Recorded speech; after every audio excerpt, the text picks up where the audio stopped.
इस वीडियो में मैं आप लोगों को कंप्यूटर फाइल सिस्टम और इसके डिफरेंट टाइप्स के बारे में बताऊंगा।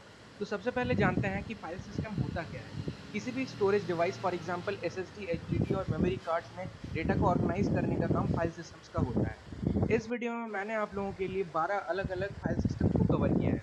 सो फॉर एग्जांपल अगर मैं विंडोज में इस एसएसडी को फॉर्मेट करता हूँ तो मेरे पास फाइल सिस्टम्स के अंडर में दो चॉइसेस हैं, एनटीएफएस एंड एक्सपैट। लेकिन अगर मैं लिनक्स में इस यूएसबी फ्लैश ड्राइव को फॉर्मेट करूं तो मेरे पास फाइल सिस्टम्स के अंडर में तीन चॉइसेस हैं, FAT32, NTFS एंड EXT4। तो चलिए अलग अलग फाइल सिस्टम के डिफरेंसेस को देखते हैं। फाइल सिस्टम किसी भी ड्राइव के स्टोरेज स्पेस को वर्चुअल कंपार्टमेंट्स में डिवाइड करता है, जिनको हम क्लस्टर्स कहते हैं, और एक इंडेक्स को मेंटेन करता है। इस इंडेक्स में डिफरेंट फाइल्स की लोकेशन एंड फ्री स्पेस की जानकारी होती है। डॉस एंड विंडोज में जो पहला फाइल सिस्टम आया था वो है फाइल एलोकेशन टेबल और फैट। इसके तीन मेजर वेरिएंट्स को डेवलप किया गया है, जो है FAT12, FAT16 एंड FAT32। हर एक फैट के वेरिएंट के आने के साथ साथ clusters, file size and volume size increase होता गया। FAT12 supports maximum file size and maximum volume size of 32 megabytes with 8 kilobytes of clusters. FAT16 on the other hand supports maximum file size of 2 gigabytes or 4 gigabytes and maximum volume size of 16 gigabytes with 256 kilobytes of clusters. And finally, FAT32 supports maximum file size of 4 gigabytes and maximum volume size of 32 gigabytes in Windows, 2 terabytes in other operating systems, and has an absolute maximum volume size of 16 terabytes.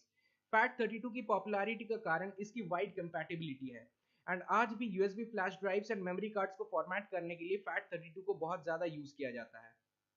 Now अब बात करते हैं NTFS के बारे में। NTFS currently सबसे ज्यादा popular file system है, जिसका full form new technology file system है। इसको 1993 में FAT32 की लिमिटेशंस को ओवरकम करने के लिए इंट्रोड्यूस किया गया था, एंड इसकी फाइल साइज लिमिट 16 एक्साबाइट्स है, जो कि बहुत ज्यादा है। एंड आपकी जानकारी के लिए मैं बता दूं कि 1 एक्साबाइट में 1 मिलियन टेराबाइट्स होते हैं। एनटीएफएस एक जर्नलिंग फाइल सिस्टम है, जिसकी वजह से स्टोरेज डिवाइसेस के करप्ट होने के चांसेस बहुत ही कम हो जाते हैं। ये फाइल परमिशंस एंड एनक्रिप्शंस को भी सपोर्ट करता है, एंड इन्हीं कारणों की वजह से विंडोज को ऐसे ड्राइव में इंस्टॉल किया जाता है जिसको एनटीएफएस में फॉर्मेट किया गया हो। इसकी बस एक ही लिमिटेशन है कि ये बाकी ऑपरेटिंग सिस्टम्स में उतना कंपैटिबल नहीं है। Now it's time to know something about exFAT और the extended file allocation table। इसको माइक्रोसॉफ्ट के द्वारा 2006 में इंट्रोड्यूस किया गया था।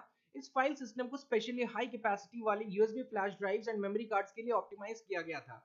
इसमें आपको 16 एक्साबाइट्स की मैक्सिमम फाइल साइज दी गई है। It has been adopted by the SD Card Association as the default file system for SDXC memory cards, and इसकी नॉन विंडोज ऑपरेटिंग सिस्टम्स में कंपैटिबिलिटी भी बहुत अच्छी है। Now let's talk about ext2, ext3 and ext4। 1992 में Linux के लिए ext यानी एक्सटेंडेड फाइल सिस्टम को डेवलप किया गया था। नेक्स्ट ईयर 1993 में ext2 को रिलीज किया गया, और ये बहुत सालों तक बहुत सारे लिनक्स डिस्ट्रोज का डिफॉल्ट फाइल सिस्टम बना रहा। And then in 2001 ext2 was upgraded to ext3, and इसमें corruption, crashes and power failures को रोकने के लिए जर्नलिंग को इंट्रोड्यूस किया गया। And finally in 2008 ext4 was released, and इसको लिनक्स का डिफॉल्ट फाइल सिस्टम बना दिया गया। इसमें आपको 16 टेराबाइट्स की maximum file size and 1 exabyte की वॉल्यूम साइज दी गई है।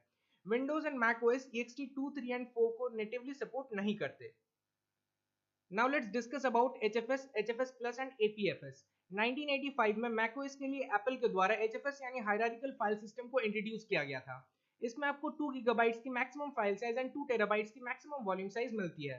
HFS को मैकओएस स्टैंडर्ड भी कहा जाता है। 1998 में HFS को अपग्रेड किया गया, जिसे हम HFS प्लस और HFS एक्सटेंडेड और मैकओएस एक्सटेंडेड कहते हैं।